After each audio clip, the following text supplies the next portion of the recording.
The small town of Millfield, Nebraska, had always been the kind of place where people left their doors unlocked at night. A close-knit community where everyone knew each other's names, where the annual Harvest Festival brought the entire population of just under 5,000 together in celebration. It was the last place anyone would expect a tragedy to strike. Richard Carter moved to Millfield with his wife Diane and their 5-year-old daughter Emily in the spring of 1998. The tech company he worked for had opened a small branch in the neighboring city, offering him a promotion he couldn't refuse. Though Diane had initially been hesitant about leaving behind their life in Chicago for rural America, the charm of the town and the promise of raising Emily in a safe environment eventually won her over. Emily thrived in Millfield. With her bright blue eyes and infectious laugh, she quickly became a favorite among her teachers and classmates. She had her father's curious nature and her mother's artistic talent, filling their refrigerator door with colorful drawings of their new home and the vast cornfields that surrounded it. "She's adjusting better than we are," Diane had remarked one evening as they watched Emily playing in their backyard, chasing fireflies as the sun set over the horizon. Richard nodded, feeling a deep sense of contentment he hadn't experienced in the bustling city. "I think we made the right choice," he said, squeezing his wife's hand. Little did they know that their peaceful life would be shattered just 3 years later. October 15th, 2001 began like any other Monday. Richard left for work early, kissing Emily on the forehead as she ate her breakfast, still in her pajamas with cartoon characters. Diane packed Emily's lunch, a peanut butter sandwich with the crusts cut off, apple slices and a chocolate chip cookie, before helping her get dressed for school. "Don't forget your science project," Diane reminded her as Emily put on her favorite red backpack. The 8-year-old had spent the entire weekend working on a model of the solar system, meticulously painting each planet with guidance from her father. "I won't, Mom," Emily replied, carefully placing the project in a shoebox. "Mrs. Peterson said it might win first place." Diane snapped a quick photo of Emily holding her project, her smile revealing a newly missing front tooth. It would be the last photo they would ever take of their daughter. At 3:45 p.m., Diane's phone rang. It was Mrs. Peterson, Emily's teacher. "Mrs. Carter, I was just wondering if Emily was feeling better." A cold sensation spread through Diane's chest. "What do you mean? Better from what?" There was a pause on the other end of the line. "Well, she wasn't in class today. She's marked absent in the attendance log." The world seemed to tilt beneath Diane's feet. "That's impossible.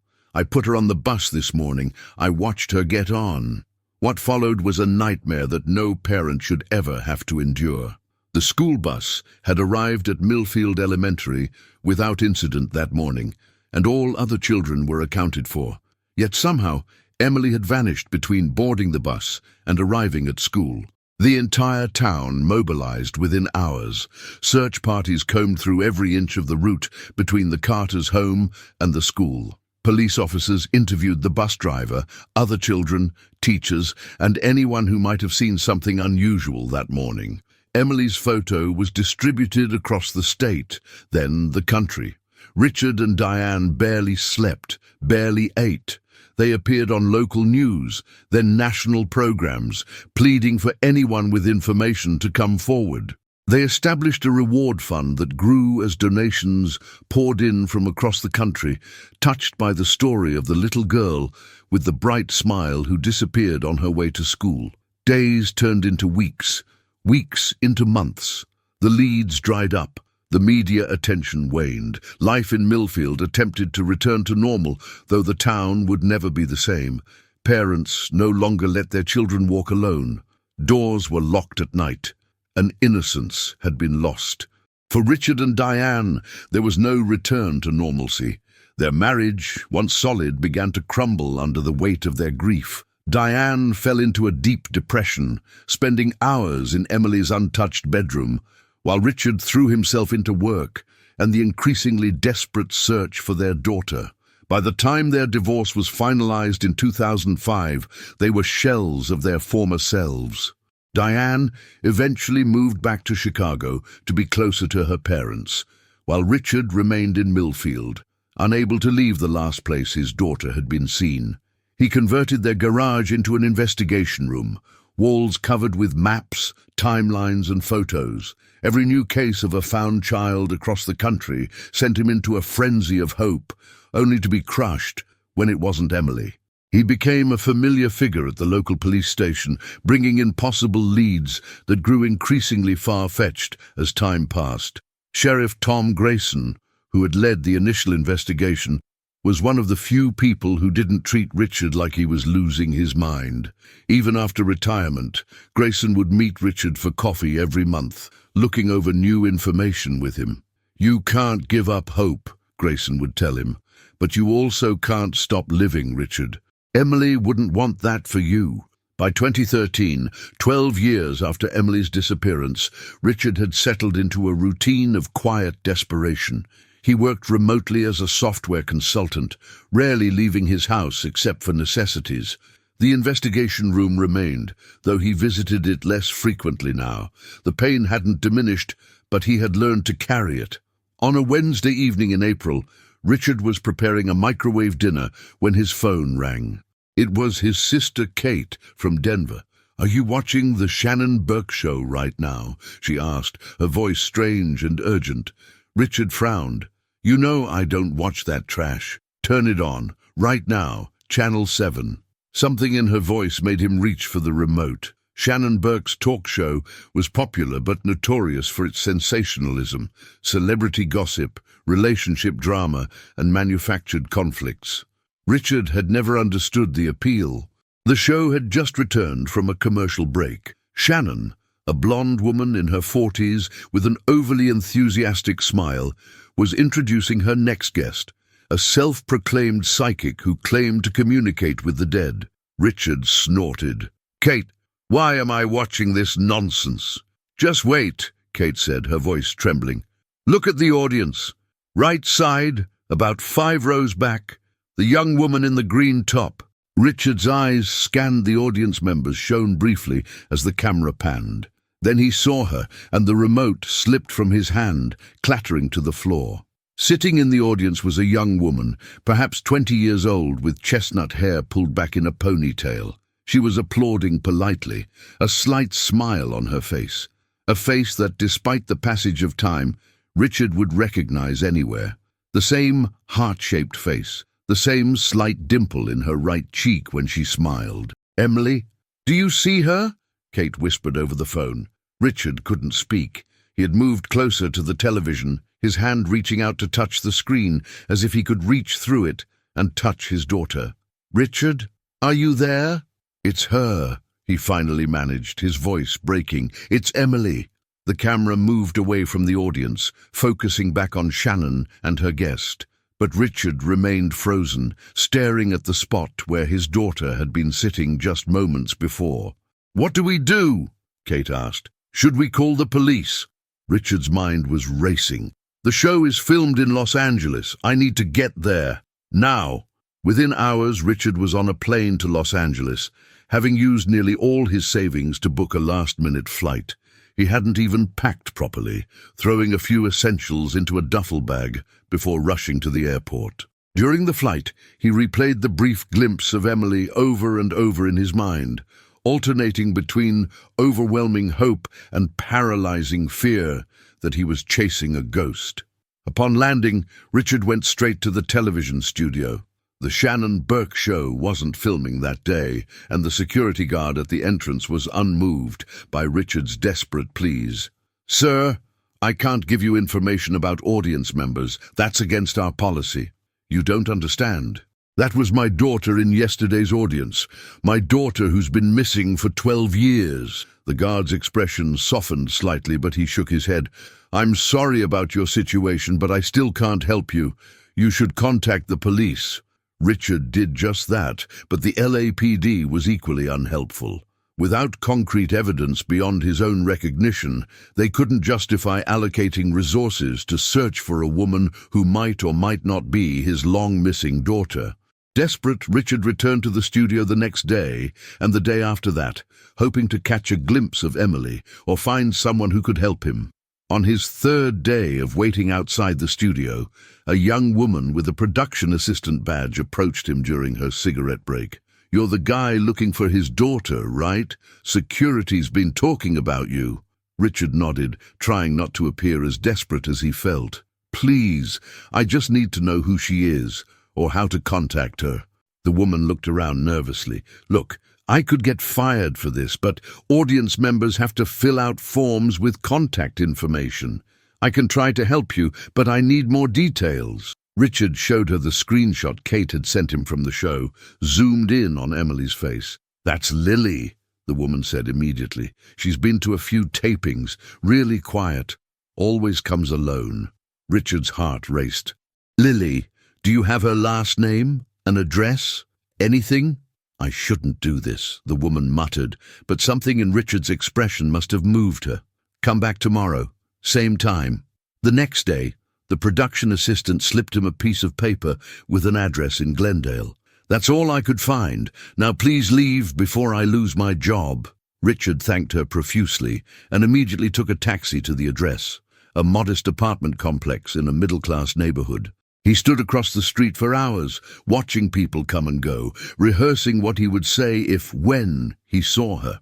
As the sun began to set, a car pulled into the parking lot, and she stepped out, the young woman from the audience. Up close, there was no doubt in Richard's mind. Older, yes, but unmistakably his Emily. She was carrying grocery bags, fumbling with her keys at the entrance. Richard crossed the street, his legs moving of their own accord. "Emily," he called out, his voice barely above a whisper. She turned, startled. Up close, her eyes were the same piercing blue he remembered, but there was no recognition in them, only confusion and a hint of alarm. "I'm sorry, you have the wrong person," she said, turning back to the door. "My name is Lily." "Please," Richard said, keeping his distance to avoid frightening her further. "I'm Richard Carter, your father." She froze, keys in the lock. "My father's name is Daniel Ross," she said without turning around, her voice tight. "I think you should leave. You disappeared on October 15th, 2001. You were wearing a blue jacket with a butterfly pin. You had just lost your front tooth. You were carrying a science project, a model of the solar system." Richard's words tumbled out desperately. "Your mother's name is Diane. Your favorite book was Charlotte's Web. You were afraid of thunderstorms." Slowly, she turned to face him, her expression unreadable. "I don't know what you're talking about. Please leave before I call the police." "Just look at this," Richard said, pulling out his wallet and extracting a worn photograph. Emily on her 8th birthday, just weeks before she vanished. "Please." Reluctantly, she took the photo, and as she looked at it, something flickered across her face. Not recognition exactly, but doubt. "I've never seen this girl before," she said, but her voice wavered slightly. "This isn't me. Emily, please." "My name is Lily," she snapped, pushing the photo back into his hands. "Lily Ross. I've lived in California my entire life. I have parents, a brother. I have memories, a childhood. I'm not your missing daughter." A neighbor had stepped out onto their balcony, watching the interaction with concern. Lily noticed and lowered her voice. "I'm sorry about your daughter. I truly am. But I'm not her. Please don't come here again." She disappeared inside, leaving Richard standing alone on the sidewalk, clutching the photograph of a daughter who didn't recognize him. He should have left. Any reasonable person would have accepted her denial and walked away. But Richard Carter had spent 12 years searching for his daughter, and the woman he had just spoken to was Emily. He was certain of it. So instead of returning to his hotel, he sat in his rental car across from the apartment complex, waiting.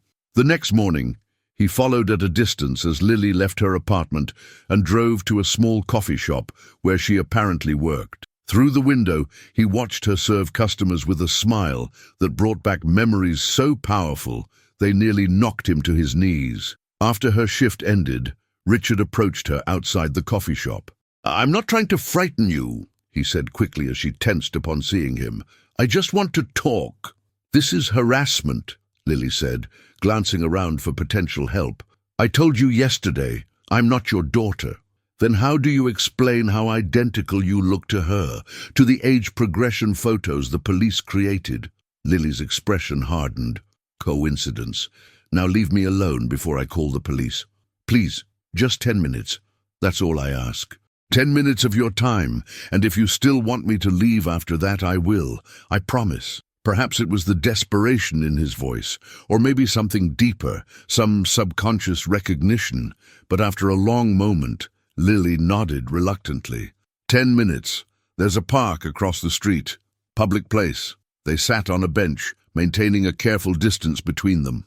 Richard pulled out a small album he'd brought with him, filled with photos of Emily at the beach, riding her first bike, playing in the snow. This was our house in Millfield, he said, pointing to a photo of a modest 2-story home with Emily standing proudly in front. You loved the tire swing in the backyard. You'd spend hours on it, seeing how high you could go. Lily looked at the photos with a detached curiosity. She seems happy, she said, her voice softer than before. She was. We were. Richard turned the page to a family portrait, Richard, Diane, and Emily at a professional studio. This was the Christmas before you disappeared. Before she disappeared, Lily corrected firmly. Mr. Carter, these pictures don't prove anything except that your daughter and I look similar. What's your earliest memory? Richard asked suddenly. The question seemed to catch her off guard. What? Your earliest memory? What is it? Lily frowned, thinking. I don't know.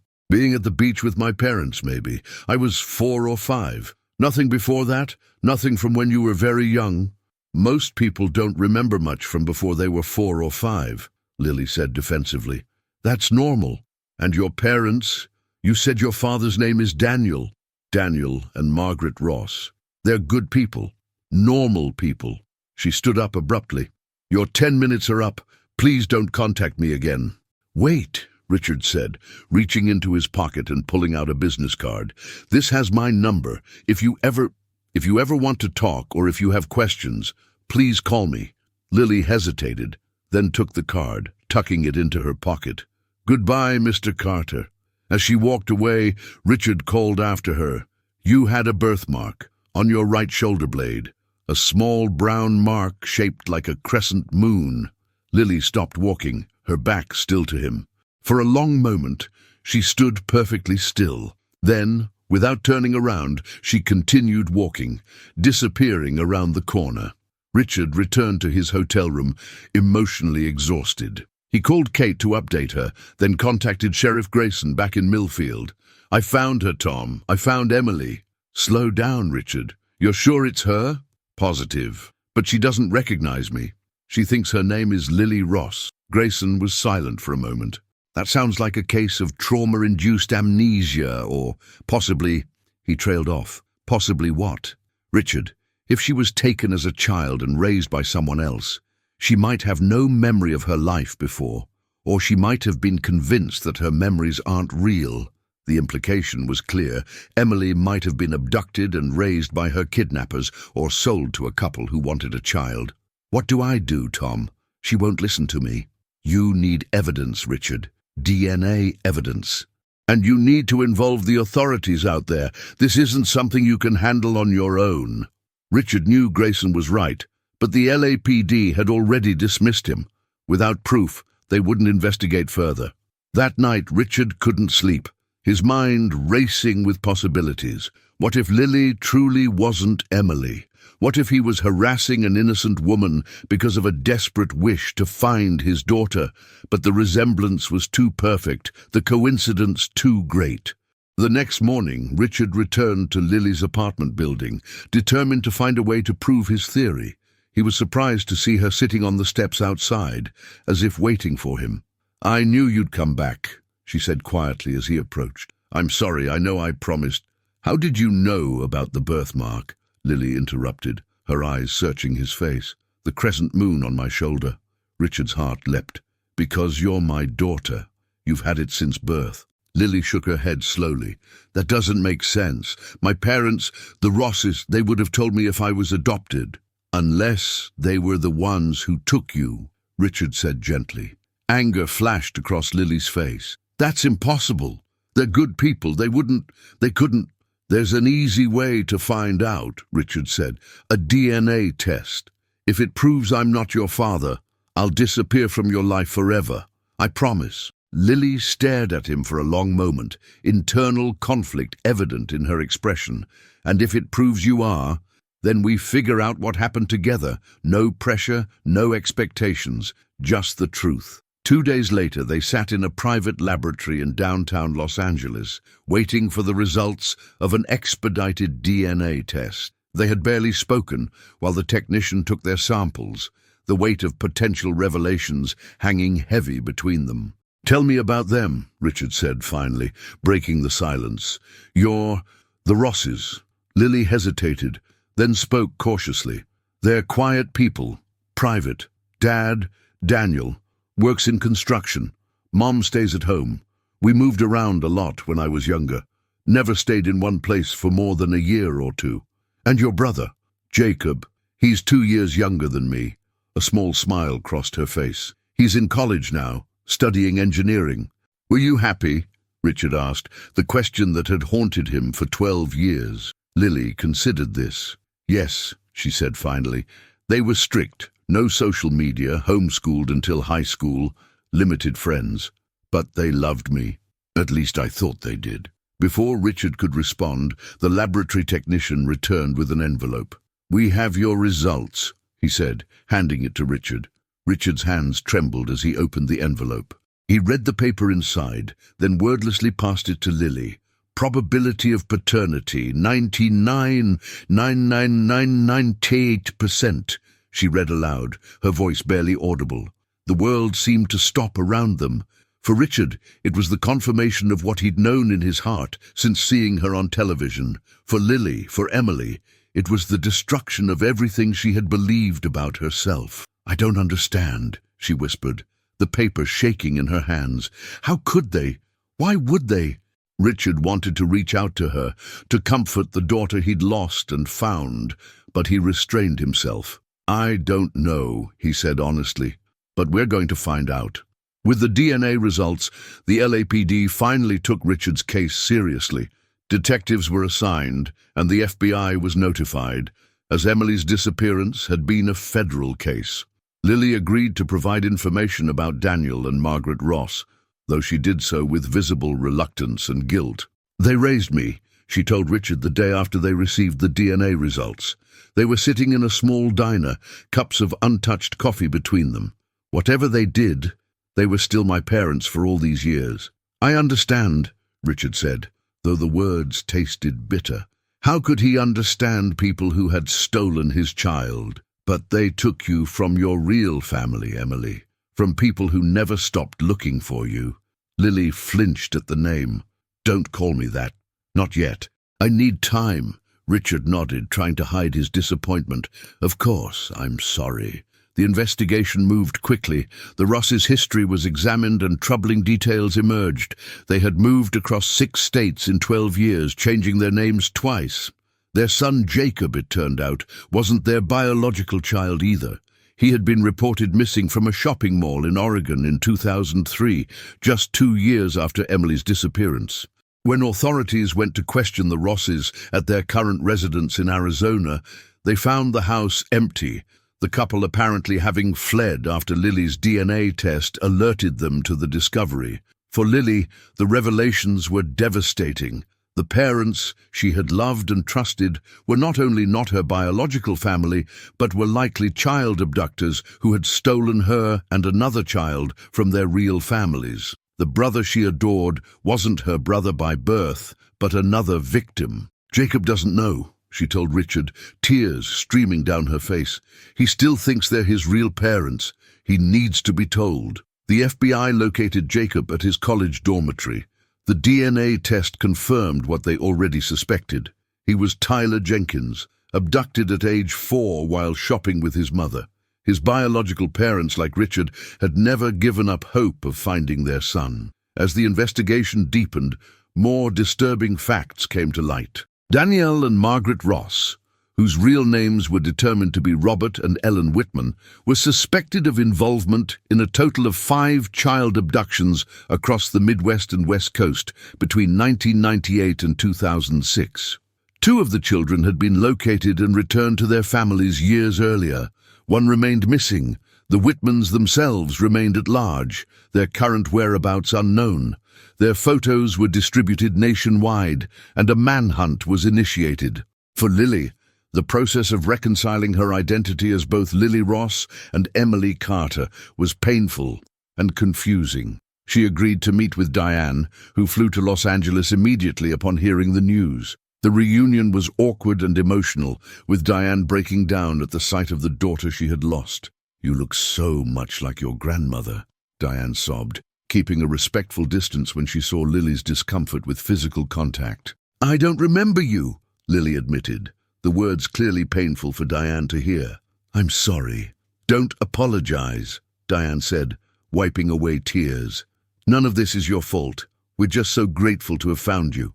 Lily began working with a therapist, specializing in trauma and identity issues.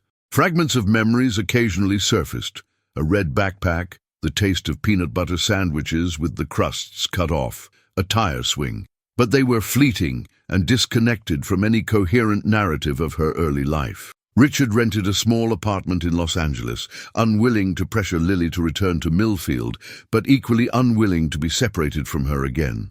They met for coffee twice a week, slowly building a relationship that acknowledged both her past as Emily and her present as Lily. "Do you think I'll ever remember?" she asked him one afternoon as they walked along the beach. "My life, before them." "I don't know," Richard answered honestly. "The doctors say the memories might be suppressed, not erased. They might return over time, or they might not." Lily nodded, watching the waves crash against the shore. "I keep thinking about Jacob, Tyler, about his real parents. Do you think he'll go back to them?" "That's his decision to make, just like it's yours," Richard said, though the thought of Lily choosing not to return to her old life pained him deeply. 3 months after the DNA test confirmed Lily was Emily, the FBI received a tip that led them to a remote cabin in northern Montana. There, they found Robert and Ellen Whitman living under yet another set of false identities. They were arrested without incident, offering no resistance and no explanation for their crimes. During interrogation, Ellen Whitman finally broke her silence. "We couldn't have children of our own," she said, her voice devoid of emotion. "We saw them, these perfect children with their perfect families, and we knew we could give them better lives, safer lives. You destroyed families," the FBI agent responded. "You stole children from parents who loved them." Ellen showed no remorse. "We saved them. The world is a dangerous place. We protected them." Robert Whitman remained silent throughout his interrogation, refusing to speak without a lawyer present. However, in his personal journal, discovered at the cabin, he had written, "We gave them what their real parents never could: absolute devotion. Every moment of every day, our lives revolved around them."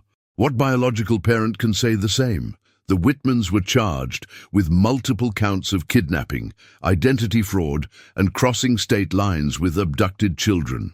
They faced life imprisonment if convicted on all charges. The news of their arrest brought a complex mix of emotions for Lily. "I should hate them," she confided to Richard, "after what they did to me, to you and Mom, to Jacob and his family. I should hate them."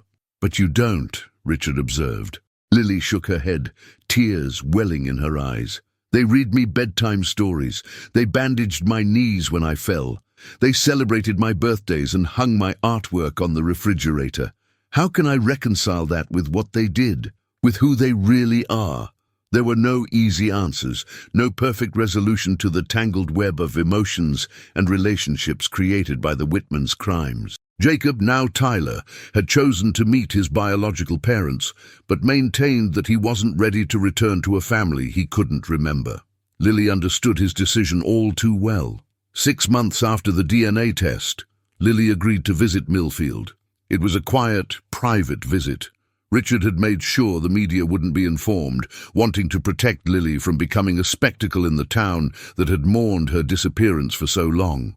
They drove past her old elementary school, the bus stop where she had vanished, and finally the house where she had spent the first 8 years of her life. Richard had kept it all these years, unable to let go of the last place that held memories of his daughter.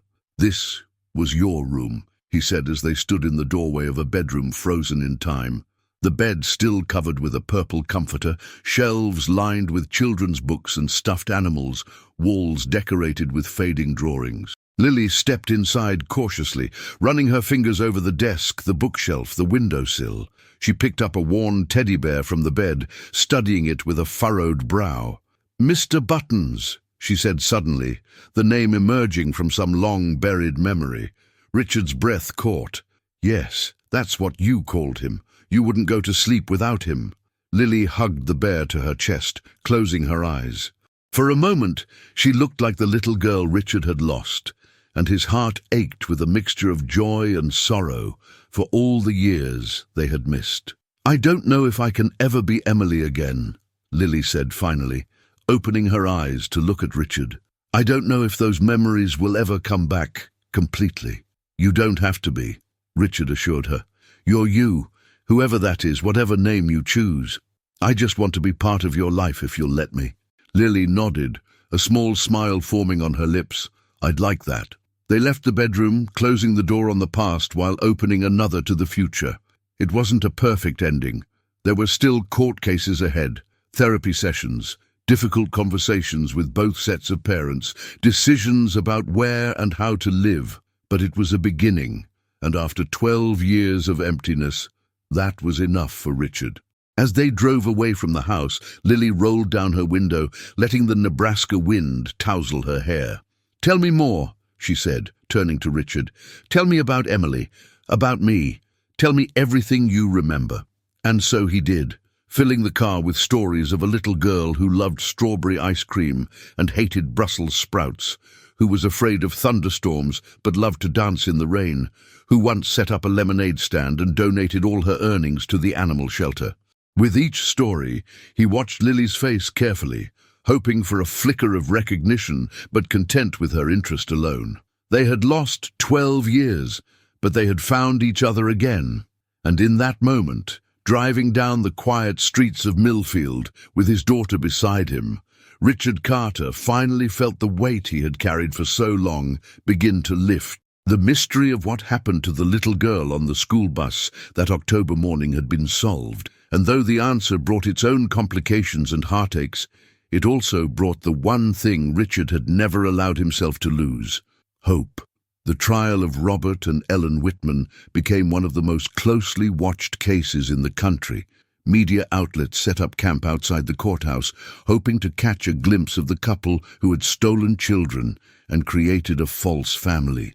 Experts in psychology, child development and criminal behavior weighed in on television panels, debating the Whitmans' motives and the lasting impact on their victims. Lily and Jacob were both called to testify, though prosecutors worked to limit their exposure and protect their privacy as much as possible. The day Lily took the stand, Richard sat in the courtroom, watching his daughter face the people who had stolen her childhood, with a courage that made his chest swell with pride. "Did you have any indication that you weren't their biological child?" the prosecutor asked gently. Lily shook her head. "No. They told me stories about my birth, showed me baby pictures. I had no reason to doubt them." "And your childhood, how would you describe it?" Lily hesitated, glancing briefly at the Whitmans before answering. "Normal, in most ways. They were loving, but strict. We moved often, which they explained was because of work opportunities. They homeschooled us until high school, which I thought was just their educational preference. Were there any unusual restrictions placed on you? We weren't allowed to have social media accounts. Friends couldn't come over without advance notice. We couldn't participate in any activities that might involve being photographed for newspapers or yearbooks." Lily's voice grew quieter. "At the time, I thought they were just private people. When it was the defense attorney's turn to cross-examine, he approached Lily with an air of sympathy that immediately put Richard on edge. "Ms. Ross, or should I say Ms. Carter, would you say you were well cared for by the defendants?" "Yes," Lily admitted. "They provided for all my needs. Were you ever abused, neglected, mistreated in any way?" "No. In fact, they gave you a good life, didn't they? Education, support, love." Lily's eyes flashed. "They gave me those things after taking everything else. My real family, my identity, my history. They built their love on a foundation of lies." The defense attorney paused, recalibrating his approach. "But you did love them, didn't you? Until recently you considered them your parents." "I loved who I thought they were," Lily answered, her voice steady despite the tears in her eyes. "Not who they actually are." When she stepped down from the witness stand, Lily walked straight to Richard, who had been given permission to wait just outside the courtroom. He wrapped his arms around her as she finally broke down, sobbing against his shoulder. "You did great," he whispered. "So great." Jacob's testimony the following day was equally powerful. Now identifying primarily as Tyler, he spoke of the confusion and anger he felt upon learning the truth about his abduction. "I have two sets of memories in my head now," he explained to the court. "The vague memories of my early childhood with my biological family and the clearer memories of growing up with the Whitmans. It's like living two separate lives." The defense attempted to portray the Whitmans as troubled but well-meaning people who, unable to have children of their own, had convinced themselves they were rescuing children and giving them better lives. Psychological evaluations suggested that Ellen Whitman, in particular, suffered from delusions that allowed her to justify their actions. "These were not monsters," the defense attorney argued in his closing statement. "They were desperate people who committed terrible acts out of a distorted sense of love and protection." The prosecution painted a different picture.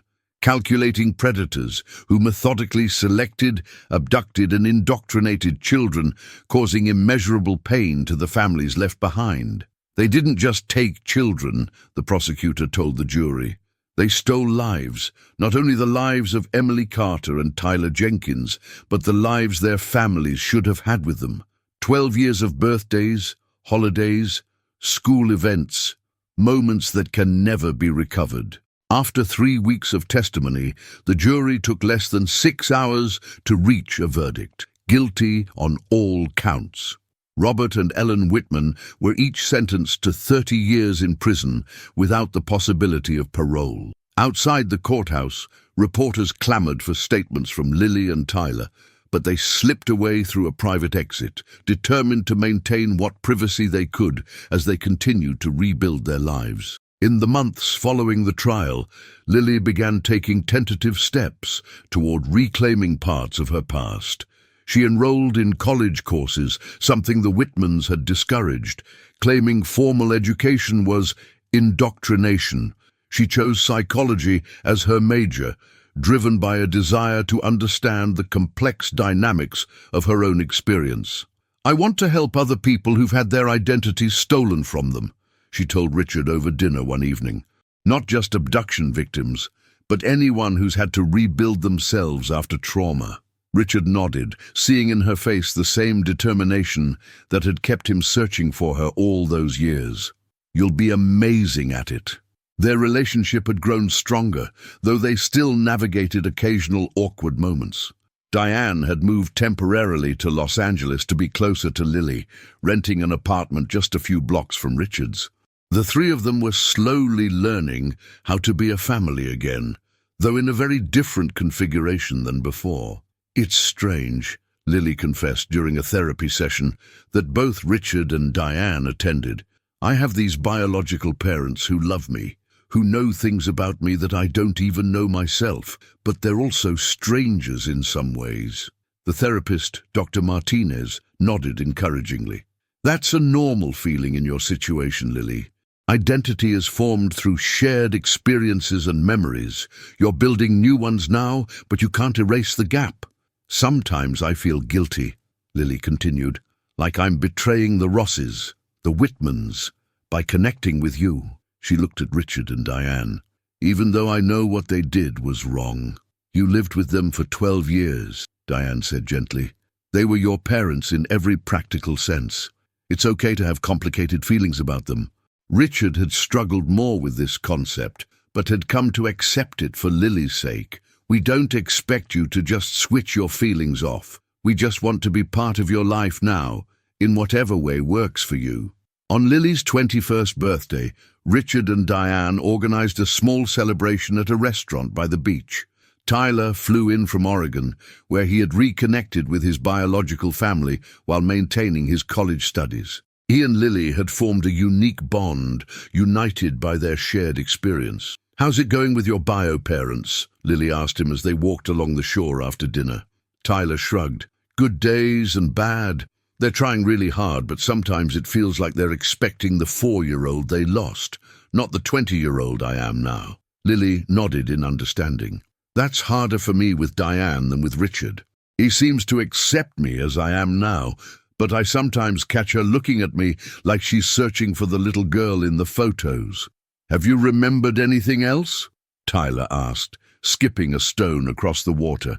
"Fragments. Nothing cohesive." Lily kicked at the sand. "Dr. Martinez says some memories might never come back. The mind protects itself, especially when trauma occurs at a young age." "I've been having dreams," Tyler admitted. "Not memories exactly, but feelings. I wake up sometimes with this sense of familiarity about things I shouldn't remember." "Like what?" "The smell of my mother's perfume, the sound of my father's laugh, the texture of a particular blanket I had." He looked at Lily. "It's maddening, having these sensory memories without context." Lily nodded. "I know exactly what you mean." As they walked back to join the others, Lily found herself watching Richard as he chatted with Diane, noticing how his eyes crinkled when he laughed, the same way hers did. These small biological connections helped anchor her to a past she couldn't fully remember. A week after her birthday, Lily received an unexpected letter. It had been forwarded through her lawyer, the return address showing it was from the Women's Correctional Facility, where Ellen Whitman was serving her sentence. Lily stared at the envelope for hours before finally calling Richard. "She wrote to me," she said, without preamble when he answered. "Ellen." There was a pause on the other end of the line. "Are you going to read it?" "I don't know. Should I?"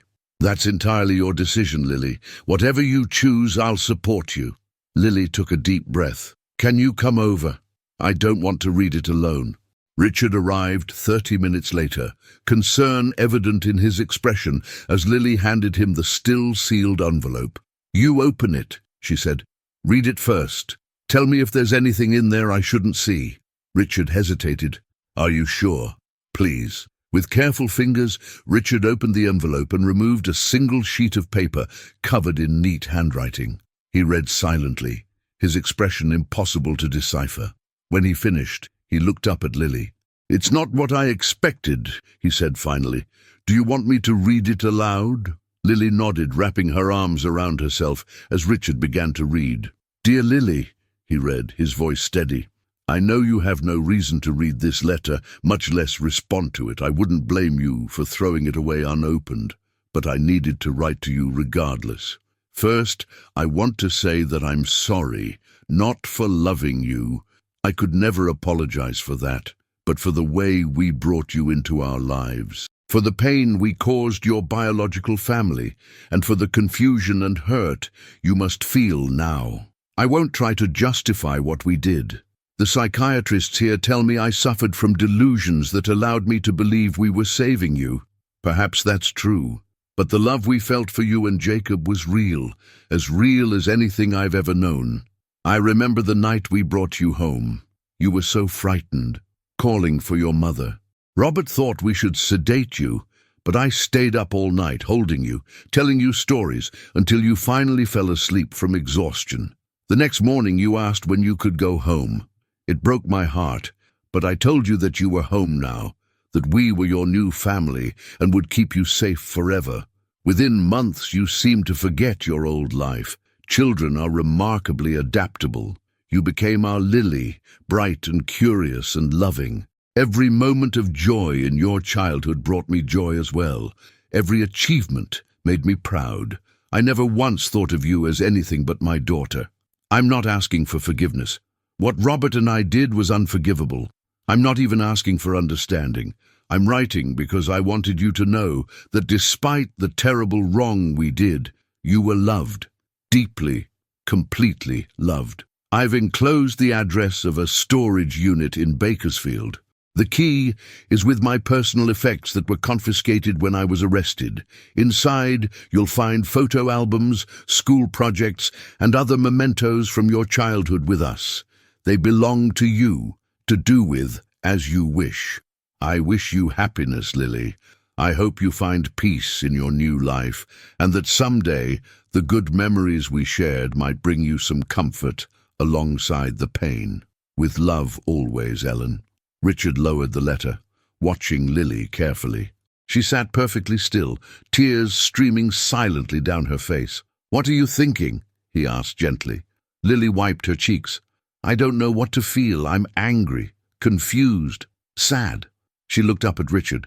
"Part of me wants to hate her, to forget I ever knew her, but another part misses her." Richard finished quietly. Lily nodded, fresh tears falling. "Is that terrible? After what she did to us, to you and Mom?" Richard moved to sit beside her, placing a comforting hand on her shoulder. "It's human, Lily. She was your mother for 12 years. Those feelings don't just disappear. What would you do about the storage unit?" Richard considered this. "I think someday you might want those memories, even if you don't right now. Your childhood, however it came to be, is still your childhood." Lily leaned against him, accepting the comfort of his presence. "Will you come with me? If I decide to go?" "Of course, whenever you're ready."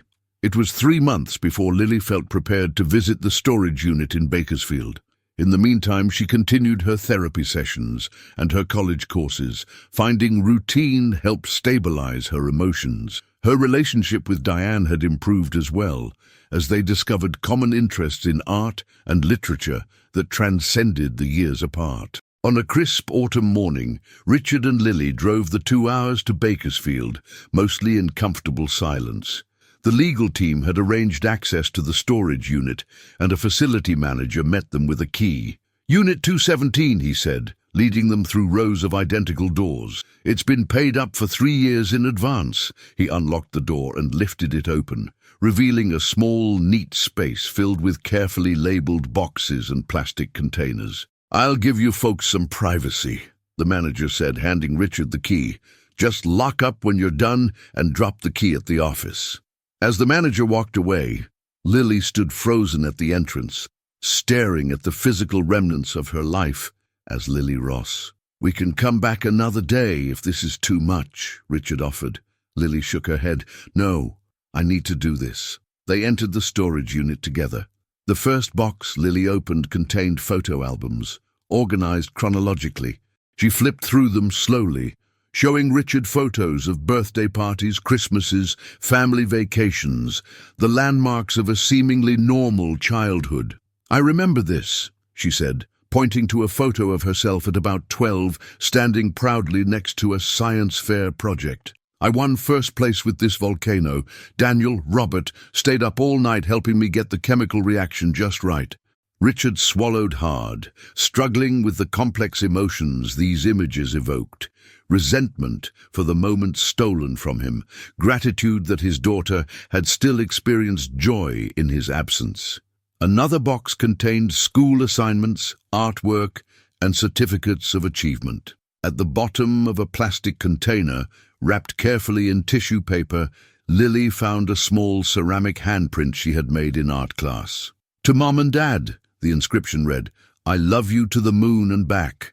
Lily traced the tiny handprint with her finger, comparing it to her adult hand.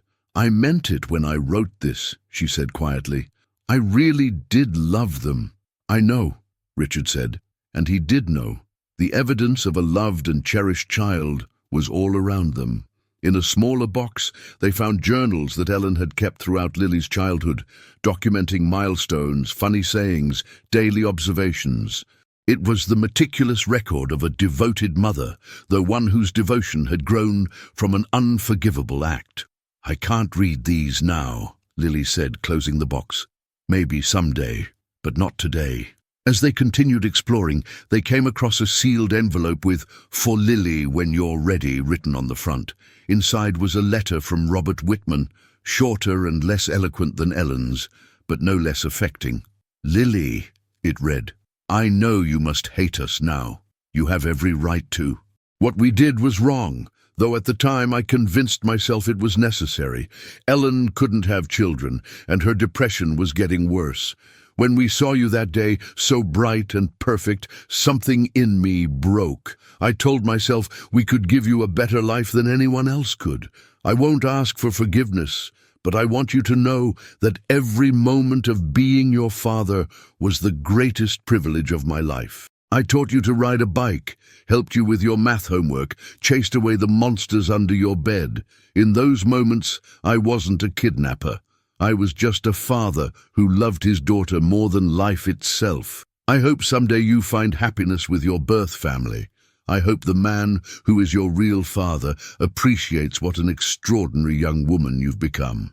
With love and regret, Robert." Lily folded the letter carefully and returned it to its envelope, her expression unreadable. They continued sorting through the items, setting aside a few things Lily wanted to keep. A favorite childhood book, a necklace she had received on her 16th birthday, a small collection of seashells from family trips to the coast. As the afternoon wore on, they reached the back of the storage unit, where a large object stood covered with a sheet. Richard pulled the fabric away to reveal a beautiful wooden rocking chair, hand-carved with intricate floral patterns. "This was in my room," Lily said, running her hand along the smooth wood. "Ellen would sit in it every night to read me stories before bed, even when I was too old for bedtime stories. It was our routine." She sat in the chair, setting it in gentle motion. The familiar creak of the wood seemed to transport her, and for a moment Richard could almost see the child she had been, listening wide-eyed to fairy tales in the safety of her bedroom. "I want to keep this," Lily said finally, standing up. "Is that strange?" "Not at all," Richard assured her. "It's part of your history." They arranged for the items Lily wanted to keep to be delivered to her apartment. The rest would remain in storage until she decided what to do with them. As they locked the unit and walked back to the car, Lily seemed both lighter and more pensive. "Thank you for coming with me today," she said as they drove back toward Los Angeles. "I couldn't have done this alone." "You don't have to do any of this alone, Lily," Richard replied. "Not anymore." The following week, Lily did something that surprised both Richard and Diane. She legally changed her name to Lily Emily Carter, incorporating both identities into a new whole. "I can't erase Lily," she explained when she showed them the paperwork. "She's who I've been for most of my life, but I'm also Emily. This feels like the right way to honor both parts of who I am." It was a small gesture, but to Richard, it represented a monumental step in their journey toward healing, an acknowledgement that the past couldn't be undone, but it could be integrated into a future none of them had dared to imagine during those 12 years of separation. 1 year after the DNA test that had confirmed Lily was Emily, Richard received a phone call that would change their lives once again. It was from Sheriff Grayson in Millfield. "Richard, they found the bus," he said without preamble. "What bus?" Richard asked, confused. "The school bus, the one Emily disappeared from. It was found submerged in Lake Henderson, about 30 miles from town. It looks like it's been there for years." Richard's mind raced. "But how is that possible? The bus arrived at school that day. All the other children were accounted for." "Not all of them," Grayson said grimly. "They've recovered remains inside the bus. They're still working on identification, but it looks like there might have been another child on board that day, one whose absence wasn't noticed because they weren't registered at the school." The discovery of the bus opened a new chapter in the investigation. Forensic teams determined it had been deliberately driven into the lake and had remained hidden beneath the murky waters for over a decade, only surfacing now due to historically low water levels caused by drought. The remains were identified as those of a young boy, approximately 6 years old, who had never been reported missing. DNA testing eventually revealed him to be Michael Whitman, Robert and Ellen's biological son, whose existence had never been disclosed during the investigation or trial. When confronted in prison with this evidence, Ellen Whitman finally revealed the full truth. Michael had been born with severe developmental disabilities. Unwilling to accept his condition and unable to cope with the demands of raising a special needs child, they had concocted a plan to find a replacement, a perfect child who could fulfill their dreams of an ideal family. On the morning of Emily's disappearance, Robert had been driving the school bus as a substitute driver. When the regular driver called in sick, he seized the opportunity, having already targeted Emily after seeing her at a community event. He had forced the bus off its route with Michael on board. Something had gone terribly wrong, whether an accident or a deliberate act, Ellen wouldn't say, and Michael had died.